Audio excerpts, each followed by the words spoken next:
Conto O Álibi, de Isaac Asimov. Emanuel. Rubin estava num estado de humor inusitadamente ameno durante o coquetel que precedia ao jantar dos viúvos negros. E inusitadamente pensativo. Também, ainda que didático, como de costume. Dizia Geoffrey Avalon, embora num tom de voz alto o suficiente para se fazer ouvir em todos os cantos da sala. Não sei quantas histórias de mistério, ou de suspense, como querem chamá-las atualmente, foram escritas, mas o número deve estar beirando uma grandeza astronômica e eu, na certa, não li todas. É claro que o conto de mistério à moda antiga está passé, embora de vez em quando eu goste de escrever um só para lembrar os velhos tempos. Mas nada impede que o conto psicológico moderno, em que o crime é mencionado apenas de passagem e a retratação dos tormentos interiores da alma do criminoso requer milhares de palavras de sentido duvidoso, possa perfeitamente preservar alguns aspectos enigmáticos. Para resumir, estou tentando inventar um novo tipo de álibi a ser desvendado de um jeito novo, e fico pensando em qual seria a vantagem de inventar um que não tenha sido usado antes. Sabe, por maior que seja minha inventividade, como poderei saber se há muito tempo, num obscuro livro que jamais li, alguém não inventou exatamente a mesma coisa? Invejo os que foram pioneiros nesse gênero. Quase tudo que inventaram não tinha sido empregado antes. Que diferença faz isso, Manny? Disse Avalon. Se você não leu todas as histórias de suspense já escritas, tampouco os leitores foram capazes de fazê-lo. Invente qualquer coisa e pronto. Afinal, quem irá saber se ela apenas repete alguma coisa inventada numa história publicada há 52 anos? Em algum lugar alguém terá lido aquele antigo conto e irá escrever para mim, muito provavelmente num tom bastante sarcástico, disse Rubin amargamente. Mário Gonzalo, do outro lado da sala, gritou. No seu caso, Manny, isso não terá importância. Há tantas outras coisas para se criticar nas suas histórias, que provavelmente ninguém irá se dar ao trabalho de dizer que os macetes que você usa são mais velhos do que andar para frente. Vocês acabaram de ouvir um homem que, tendo dedicado uma vida inteira a pintar retratos, não conseguiu mais do que caricaturas, disse Rubin. A caricatura é uma arte difícil, disse Gonzalo, conforme você deveria saber se entendesse alguma coisa de arte. Gonzalo esboçava o retrato do convidado da noite para que, depois de pronto, ele se juntasse aos outros na pequena galeria que adornava a parede do salão do restaurante Milano, onde se realizavam os jantares. Ao que tudo indicava, sua tarefa de retratar não era das mais difíceis desta vez, pois o convidado trazido por Avalon, anfitrião da noite, possuía uma magnífica cabeleira branca, densa e levemente ondulada, que brilhava como fios de prata à luz. Seus traços suaves e o sorriso espontâneo, que revelava dentes perfeitos, não deixavam dúvida de que se tratava de um desses homens que ficam mais belos e imponentes com avançada idade. Seu nome era Leonard Koenig, e Avalon o apresentará apenas como meu amigo. O senhor está me fazendo parecer um astro de cinema aposentado. Senhor Gonzalo, não se pode enganar os olhos de um artista. Senhor Koenig, disse Gonzalo. Ou por acaso o senhor é um astro de cinema aposentado? Não, limitou-se Koenig a responder. Rubin riu. Os olhos de um artista não dá mesmo para enganar, disse. A partir daí a conversa enveredou para temas mais gerais e só parou temporariamente quando a voz suave de Henry, aquele garçom sem igual, anunciou. Tomem os seus lugares, cavalheiros. O jantar está a ser servido. E eles sentaram-se para saborear a sopa de tartaruga que Roger Auster, o gourmet do clube, experimentou com cuidado antes de abençoá-la com um largo sorriso. Enquanto tomavam brande, Thomas Trumbull, cujos cabelos grisalhos e ondulados de alguma forma haviam perdido prestígio no confronto com o brilho e a aparente maciez dos cabelos do convidado, assumiu a tarefa de fazer as perguntas. Senhor Koenig, como o senhor justifica a sua existência? Perguntou. O rosto de Koenig iluminou-se num largo sorriso. Diante dos problemas que o Sr. Rubin disse ter para inventar álibis, suponho que posso facilmente justificar minha existência dizendo que, nos meus bons tempos, fui um desvendador de álibis. Jeff não mencionou a sua profissão, disse Trumbull. Posso supor, então, que o senhor faz parte da força policial. Não exatamente. Não da força policial comum. Atuo na contra-espionagem, ou, para ser mais preciso, atuei. Aposentei-me cedo e parti para o direito, através do qual fiquei conhecendo Jeff Avalon. Trumbull ergueu as sobrancelhas. Contra a espionagem. Koenig sorriu novamente. Posso ler seus pensamentos, Sr. Trumbull. Sei da sua relação com o governo e acho que o senhor está se perguntando por que o meu nome não lhe é conhecido. Posso garantir que fui um agente sem muita importância e que, exceto por um único caso, nunca fiz nada digno de nota.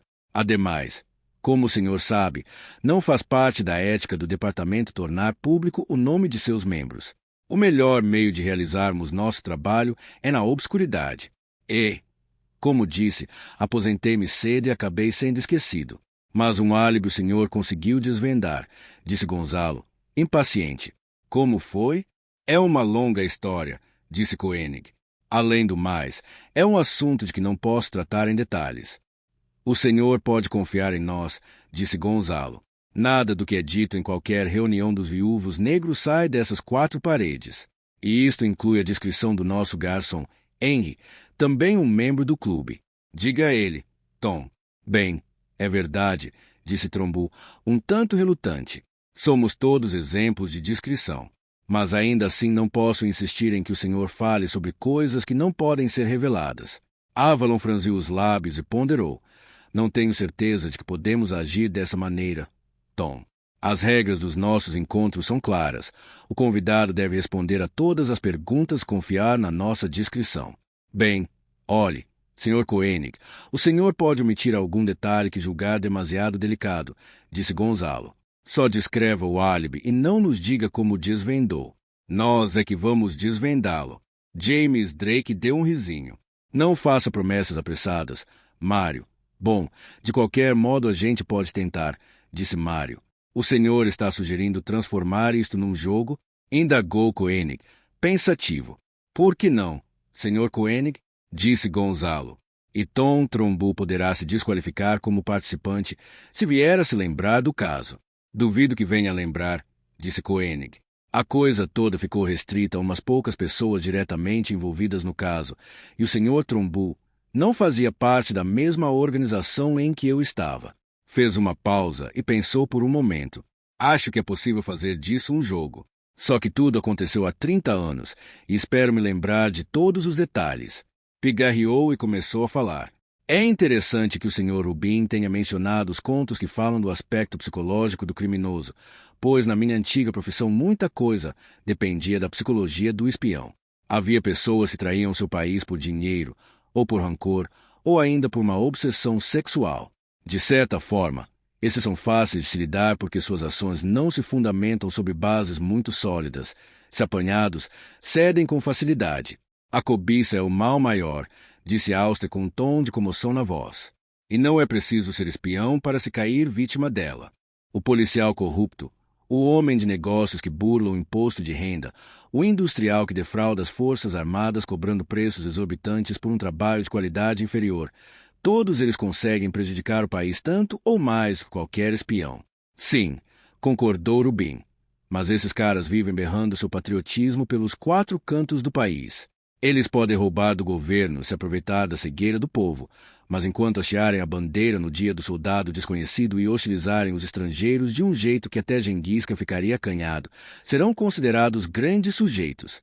Foi por isso que Samuel Johnson afirmou que o patriotismo é o derradeiro refúgio do canalha, disse Avalon. Sem dúvida, concordou Koenig, mas estamos nos afastando do assunto. Eu ia dizer que existem espiões que fundamentam seu trabalho num forte sentimento ideológico, seja por admiração aos ideais de um outro país, seja por acharem que estão servindo a causa da paz mundial, ou ainda por julgarem nobre o seu comportamento, se por alguma razão ele assim lhes parecer. E nesse sentido não podemos sentar no próprio rabo para falar dos outros, pois temos pessoas em países estrangeiros trabalhando para nós pelos mesmos ideais. De fato, temos mais pessoas desse tipo do nosso lado do que nossos inimigos. De qualquer forma, esses idealistas são os espiões realmente perigosos, pois planejam suas ações mais cuidadosamente, estão dispostos a correr maiores riscos e são muito mais difíceis de se dobrar quando apanhados. Stephen era um desses. Vejam que estou usando apenas o primeiro nome, e é claro que Stephen também não é seu verdadeiro nome. Stephen levava uma vida muito tranquila, sem chamar atenção sobre si. Não cometeu o erro de tentar encobrir seus verdadeiros objetivos por uma falsa profissão de fé patriótica.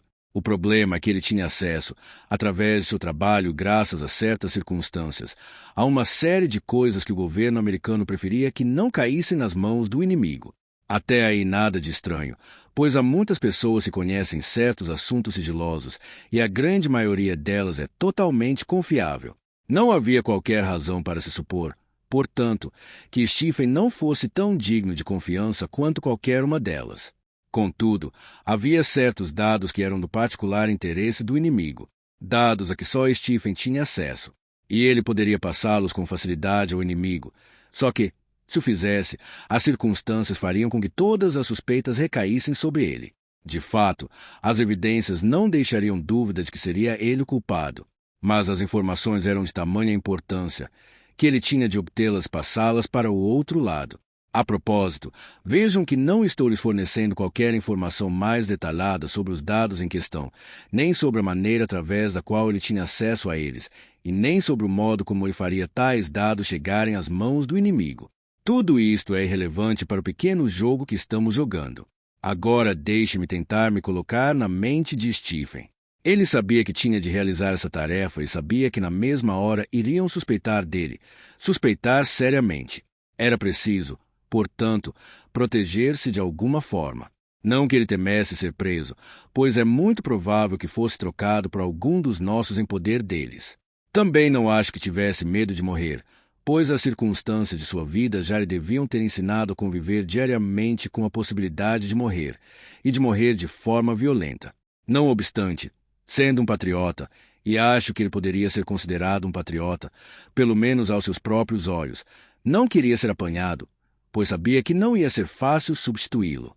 Ademais, se ele conseguisse ser absolvido das suspeitas, nosso departamento teria de procurar em algum outro lugar. Isso esgotaria nossas energias e colocaria sob suspeita um bom número de pessoas inocentes que passariam a trabalhar contra nós. Mas como evitar ser apanhado? Se era ele quem, necessariamente, seria apontado como criminoso.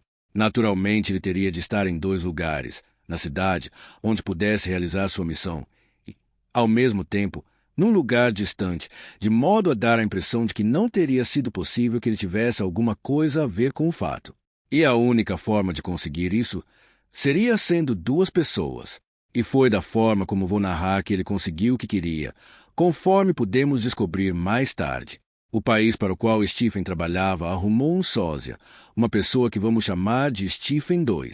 Suponho que, se Stephen e Stephen II ficassem lado a lado, seria fácil distinguir entre os dois. Mas se alguém visse Stephen II, poucos dias depois, o verdadeiro Stephen teria a impressão de ter visto a mesma pessoa. Também parece lógico supor que a semelhança de Stephen II com Stephen foi reforçada. Stephen II deve ter passado a usar o mesmo corte de cabelo de Stephen, deve ter deixado crescer o mesmo bigode ralo, treinado o mesmo tom de voz de Stephen com a ajuda de fitas gravadas e uma assinatura bem parecida, tal como registrada em documentos. É provável até que tenha aprendido a empregar algumas das expressões favoritas de Stephen. E é claro que teria de ser alguém que falasse inglês e conhecesse a cultura americana tão bem quanto Stephen. Tudo isso deve ter tomado um tempo e um esforço consideráveis, mas serve para dar uma medida da importância das informações de que o país inimigo estava atrás. Eventualmente conseguimos juntar as peças que Stephen espalhou e o resultado final até que não foi dos piores. À medida que chegava o momento de agir, Stephen contou aos colegas, de uma maneira tão casual quanto lhe parecia necessário, que sairia de férias por uma semana num cruzeiro às Bermudas. Chegada a hora, escondeu-se e mudou levemente de aparência, de modo a não ser reconhecido enquanto roubasse os dados e os passasse calmamente ao inimigo sem que ninguém percebesse. Nem é preciso dizer que foi Stephen II quem embarcou para as Bermudas. Mas o verdadeiro Stephen nunca tinha estado nas Bermudas, o que em si é uma coisa absolutamente natural. Para todos os efeitos, tendo estado lá apenas uma vez, não precisaria justificar o fato de não conhecer detalhes do lugar. Mas ele tinha de saber o que tinha feito na ilha, e para essa finalidade havia pedido a Stephen II que lhe mandasse, através de um código simples para um endereço seguro onde se hospedara, um relato condensado e ao mesmo tempo detalhado do que tinha visto e feito nas Bermudas. Particularmente, Stephen II tinha de fazer uma série de coisas sem importância e depois contá-las em detalhes, para que Stephen pudesse usá-las como prova de ter estado nas Bermudas. A referência casual a coisas sem importância poderia ser usada como uma evidência convincente. Estamos quase certos de que Stephen ordenou a Stephen II que fizesse amizade no navio com alguma mulher razoavelmente atraente e que se relacionasse com ela de uma forma agradável o suficiente para que depois ela se lembrasse dele, mas não tão agradável a ponto de ela ser capaz de detectar alguma diferença entre os dois Stevens. Para ser mais preciso, ele não queria que Stephen II se tornasse íntimo dessa possível mulher, nem começasse um romance com ela.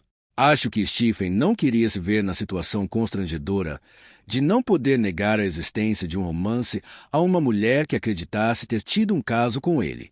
A semana que Stephen II passou nas Bermudas deve ter sido um período de muita tensão para Stephen. Ele conseguiu realizar sua missão. Mas se o navio afundasse, ou se Stephen II caísse ao mar, ou se sofresse um acidente nas Bermudas que o levasse a um hospital, ou o deixasse paralítico, ou mesmo matasse. Ou então suponham que Stephen II, por alguma razão, tivesse que tirar suas impressões digitais, ou se tornasse um traidor, ou seja, passasse para o nosso lado. Qualquer uma dessas coisas teria destruído o álibi de Stephen e o teria jogado atrás das grades. É claro que, na realidade, nada disso aconteceu. Stephen II mandou fielmente todas as suas cartas, numerando cada uma para que Stephen tivesse certeza de que nenhuma delas tinha se extraviado. E Stephen decorou cada uma tão bem quanto pôde. Mais tarde, Stephen II voltou das Bermudas, desapareceu sem deixar vestígio e retornou ao seu país, enquanto Stephen reassumiu sua identidade. 2 semanas depois do fim da viagem às Bermudas, tivemos razão para crer que os dados que Stephen queria tinham sido adulterados. Uma rápida investigação confirmou a violação, e o dedo da suspeita apontou forçosa e indiscutivelmente para Stephen. Um grupo de agentes caiu na cola dele. E ele foi um ator e tanto. Sua aflição ao saber da violação de informações sigilosas parecia absolutamente sincera. Chegou mesmo a admitir, pesaroso, que era lógico que suspeitassem dele e que era, de fato, o único suspeito. Mas, disse calmamente, estive viajando a bordo do Island Dulces do dia 9 ao dia 16. Fiquei nas Bermudas de 11 a 14. Se o roubo de informações ocorreu nesse período, simplesmente não podia ter sido eu o autor. Ele não forneceu detalhes completos. É claro, tinha farto material que comprovava a compra de bilhetes, o embarque, o desembarque, o pagamento da conta do bar e de outras despesas, entre outras coisas. Tudo parecia em ordem. E nem mesmo pareceu suspeito o fato de ele ter tudo aquilo à mão, prontinho para ser apresentado.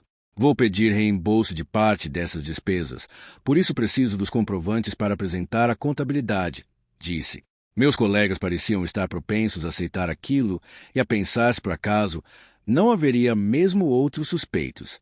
Eu estava com o pé atrás. Por alguma razão, Stephen me pareceu solícito demais e eu insisti em continuar fazendo perguntas a ele, enquanto os outros atacaram outros ângulos do caso.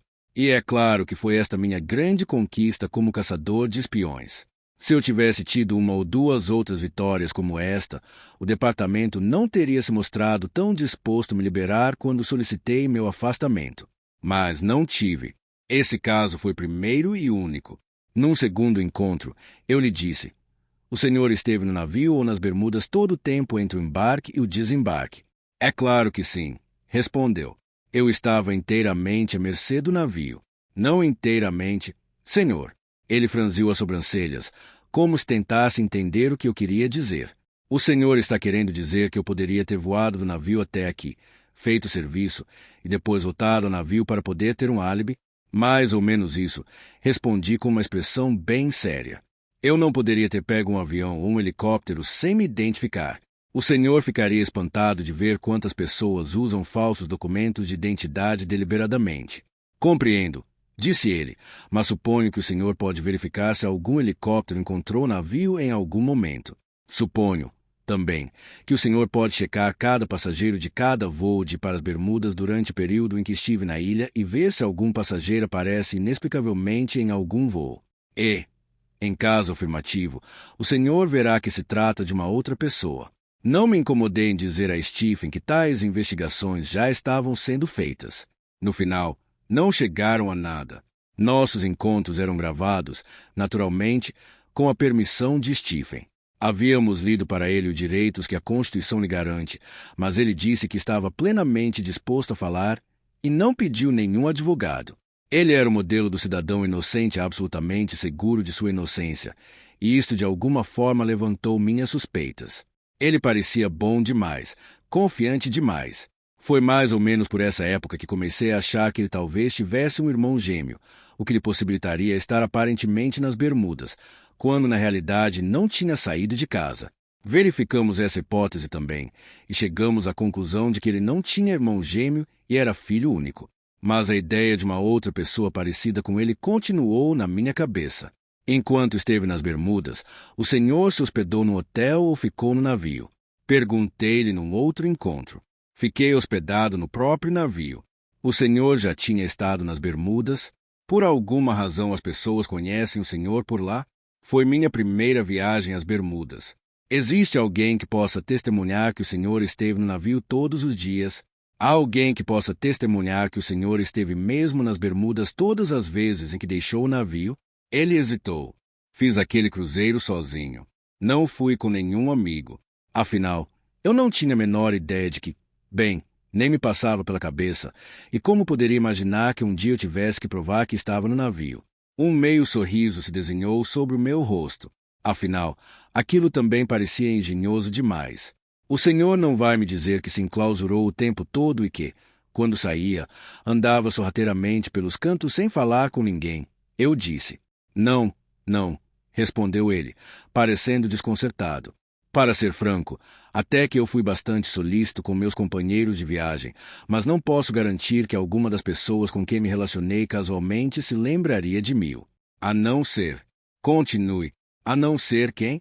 Havia uma jovem com quem fiz amizade bem no começo da viagem. Ela acabou se transformando na minha companheira oficial, por assim dizer.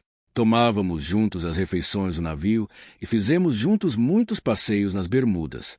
Não me entenda mal, Sr. Koenig. Não havia nada de impróprio na nossa amizade. Não sou casado, mas ainda assim tudo não passou de uma simples amizade. Acho que ela poderia se lembrar de mim. Dançamos a bordo do navio, e nas Bermudas visitamos o aquário. Fizemos juntos o passeio no barco de fundo de vidro. Saímos em tours e almoçamos no Hotel Princess.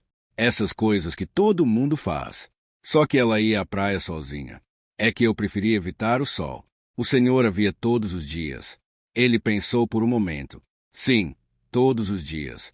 Não o dia inteiro, é claro. E também não à noite. Ela nunca esteve no meu quarto, nem eu no dela. Não estamos preocupados com os seus padrões de moral. Senhor, tenho certeza de que não estão mesmo, mas eu não gostaria de dizer alguma coisa que pudesse ter algum reflexo negativo nos padrões de moral dela. É muita consideração de sua parte. Como ela se chamava? Artemis. Artemis? Perguntei, custando acreditar. Pelo menos foi assim que ela me disse se chamar. E também era assim que os outros a chamavam. Era uma mulher muito bonita, de uns 30 e poucos anos, eu diria, cabelos loiro escuro, olhos azuis, mais ou menos 1,70 m de altura. E qual era o seu sobrenome? Ele hesitou. Não me lembro. Pode ser até que ela não tenha chegado a mencioná-lo. Nós nos conhecemos a bordo de um navio. O senhor sabe, num clima de muita informalidade. Ela me chamava de Stephen. Acho que também nunca cheguei a lhe dizer o meu sobrenome. E o endereço dela? Não sei.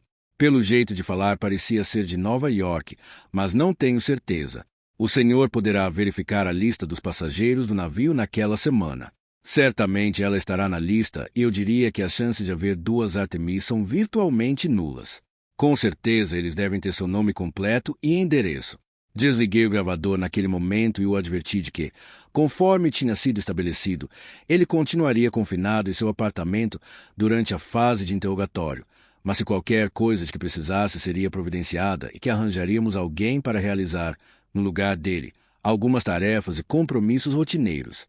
Eu estava decidido a provar que a pessoa que estivera nas Bermudas, fosse ela quem fosse, não tinha sido Stephen. E para isso, é claro, precisava encontrar a mulher. Levei 3 dias para conseguir as coisas, e cada dia foi um aborrecimento. Obviamente, eu não podia manter Stephen incomunicável indefinidamente, e, se ele começasse a reclamar mesmo, teríamos de arranjar alguma coisa de definitivo ou então liberá-lo. Mas ele não reclamava. Continuava a ser um modelo de cidadão. Quando consegui localizar Artemis, arranjei um jeito de ela o ver sem que ele soubesse que estava sendo observado. Ele certamente se parece com Stephen, disse ela. Então vamos ao encontro dele. Haja naturalmente, mas mantenha os olhos bem abertos, por favor. E se, por alguma razão, a senhora achar que ele não é o homem que conheceu no navio, diga-me. Levei-a para dentro do quarto. Quando a viu, Stephen sorriu e, sem hesitar, disse: Olá, Artemis. Oi, Stephen, respondeu ela, um tanto hesitante. Ela não era atriz. Olhava para ele com muita ansiedade, e Stephen teria de ser muito menos inteligente do que era para não perceber que ela estava instruída para detectar nele qualquer coisa que o identificasse como um impostor. Ele certamente se parece com Stephen, disse ela finalmente, exceto que Stephen possuía pequenos tufos de pelo nos dedos da mão. Achei aquilo muito viril, mas não os vejo essa Choprali.n não parecia se incomodar com o fato de ser tratado em terceira pessoa. Tampouco parecia ofendido em ver Artemis olhando de cima a baixo à procura de uma diferença. Limitando-se a sorrir, ergueu as mãos. Os tufos de pelo estão aqui. Eram mais escuros, disse ela, mas não parecia ter muita certeza. Você se lembra de um dia, quando estávamos dançando? Começou ele, e eu tropecei no meu pé esquerdo. Minha mão soltou-se da sua e você disse que era porque eu tinha as mãos muito macias. Lembra-se? Isto não parece uma observação própria de quem tinha ficado tão impressionada com os pelos dessas mesmas mãos, não é mesmo? O rosto de Artemis pareceu acender-se. Ela voltou-se para mim e disse: Sim, isso realmente aconteceu.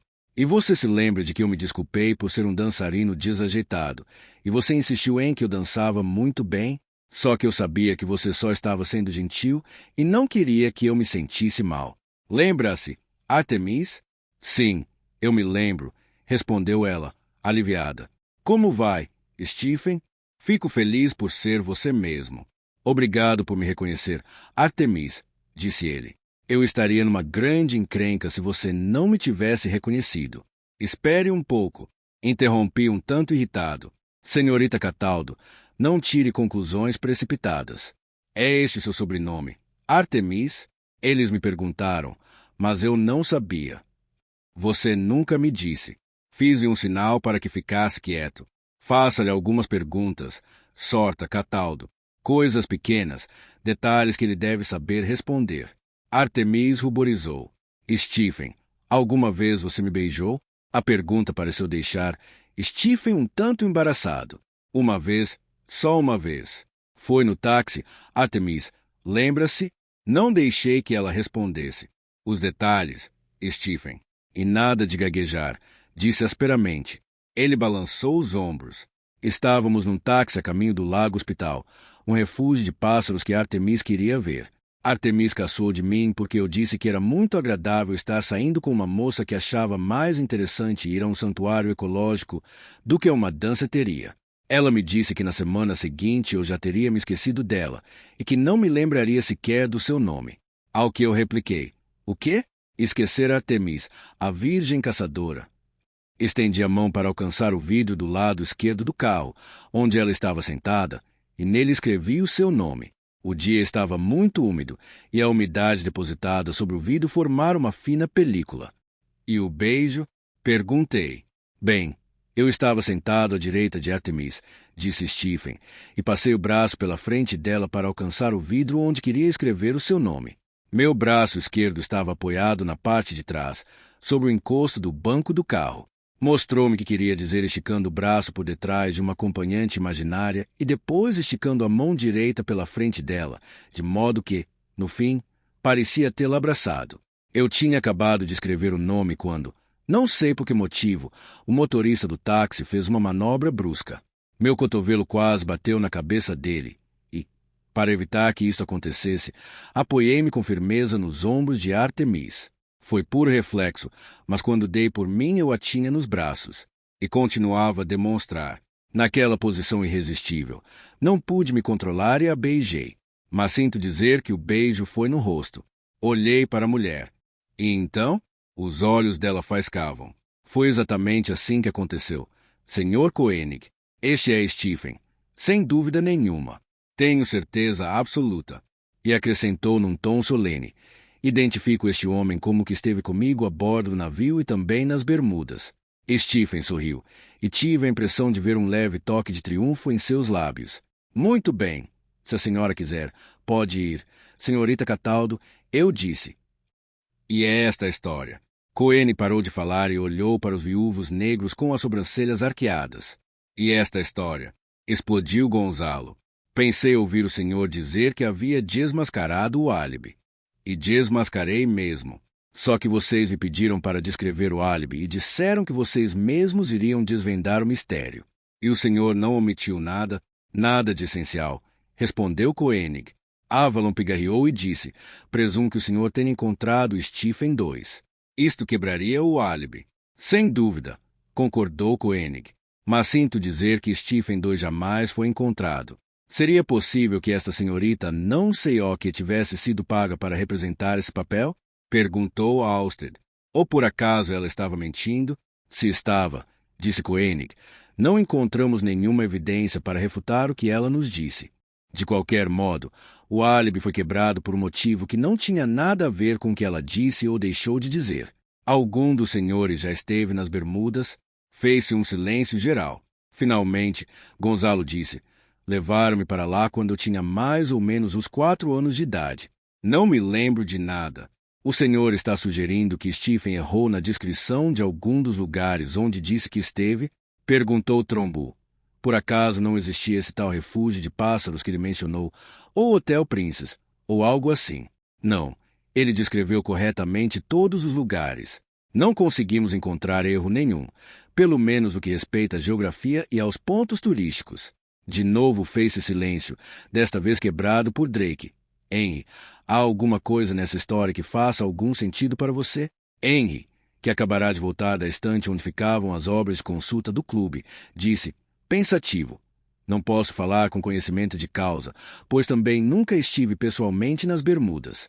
Mas é possível que aquilo que o Sr. Stephen disse tenha provado que também ele jamais esteve por lá. Surpreso, Drake perguntou, por quê? O que foi que ele disse de errado? O Sr. Coene concluiu sua narrativa com o episódio do beijo no táxi. Começou. Então comecei a achar que alguma coisa relacionada a esse episódio tinha quebrado o álibi. Muito bem. As Bermudas são uma colônia inglesa, e é natural que tenha adotado hábitos britânicos, inclusive no que se refere ao trânsito. Acabei de verificar a Enciclopédia Columbia na nossa estante de obras de referência, mas não encontrei nada a este respeito. Portanto, é só uma possibilidade. Muito bem.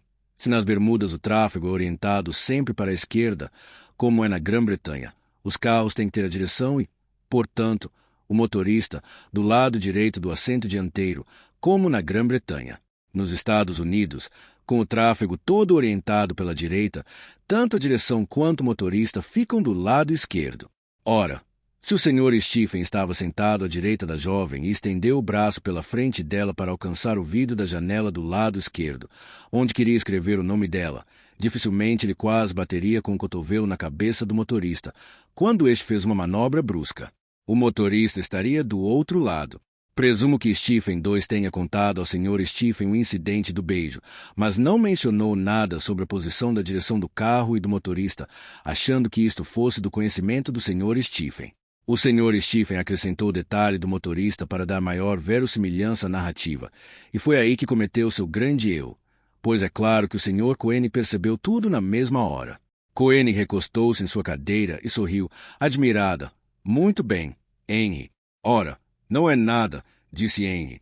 O mérito é todo seu, Sr. Koenig. Eu sabia que o senhor tinha desmascarado o álibi. Sabia que o tinha feito por uma questão de lógica, e sabia que esta lógica devia ser deduzida dos fatos que o senhor nos relatou. Porém, o senhor, ao quebrar o álibi, não contava com a vantagem de todas essas informações especiais. Fim do conto. Contribua com o canal para que possamos continuar produzindo audiolivros. Doe em livepix.gg/eaudiolivro.